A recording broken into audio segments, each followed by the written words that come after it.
এই ভিডিওটা অনেক সুন্দর হয়েছে, ভিডিওটি আগে দেখুন, তারপর কিছু কথা বলতেছি।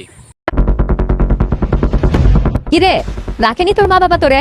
এত তাড়াতাড়ি চলে আসছস কিরে? যাওয়ার সময় না বলছিল আর কখনো আসবে না, কি জন্য আসছস তুই এখানে? আমার জিনিসগুলো নেওয়ার জন্য। সব জিনিস তো তুই নিয়েই গেলি, আবার কি রয়ে গেছে তোর এখানে? বোমা, তোমার বাবা ঠিকঠাক একটা জিনিসও দেয়নি। এই ব্লেন্ডার মেশিনটা দেখো, চলেই না। আচ্ছা, এরকম নষ্ট জিনিস দেওয়ার কি দরকার ছিল? না দিলেই পারতো। জিনিস তো খারাপ দিছে, মেয়েটাও খারাপ দিছে।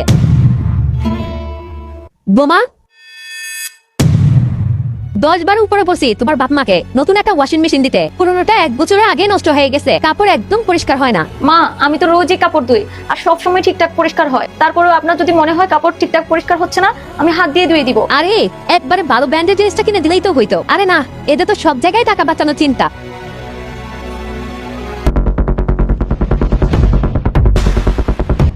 কি ব্যাপার, আপনি নিচে বসে কেন খাচ্ছেন? আপনি সোফায় বসে খান। আরে এই সোফায় বসে খাবো?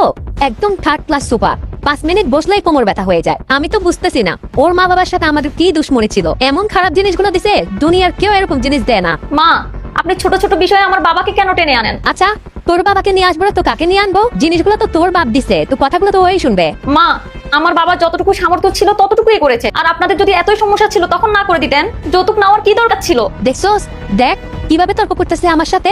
মানহা, তুমি মায়ের সাথে ভদ্র ভাষায় কথা বলো। আমি কি অসভ্যতা করতেছি ওনার সাথে? উনিই তো প্রতিদিন আমার সামনে আমার বাবাকে অপমান করে কথা বলে। তখন তো কারো মনে হয় না আমার বাবারও একটা সম্মান আছে। আর তখন তো তোমার জবানটাও বন্ধ থাকে। মানহা, আমি এই ঘরে থাকবোই না যেখানে আমার সম্মান তো দূরে কথা, আমার মা বাবারও সম্মান থাকে না। যাও যাও, চলে যাও।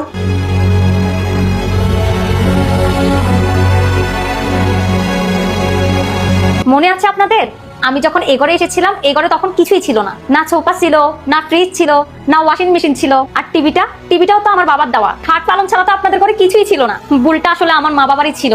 ওনারা আপনাদের সব সত্য মেনে নিয়ে আপনাদেরকে এইসব জিনিস দিয়েছে, এই ভেবে যে তাদের মেয়ে হয়তো সুখে থাকবে। তারা হয়তো ভুলে গিয়েছিল কুত্তার পেটে ঘি হজম হয় না।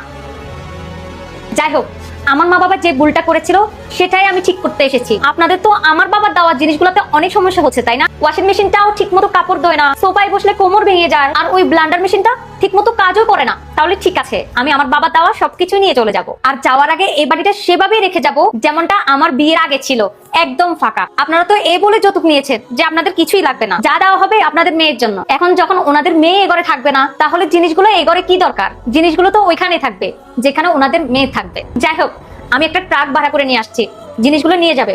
আশা করি আপনারা বাধা দিবেন না। আরে মা, ট্রাপ কেন নিয়ে আসছো? একটু বসো, আমরা বসে কথা বলি। কোনো কথা হবে না। যদি একটা কথা বলেন আমি পুলিশ ডাকবো।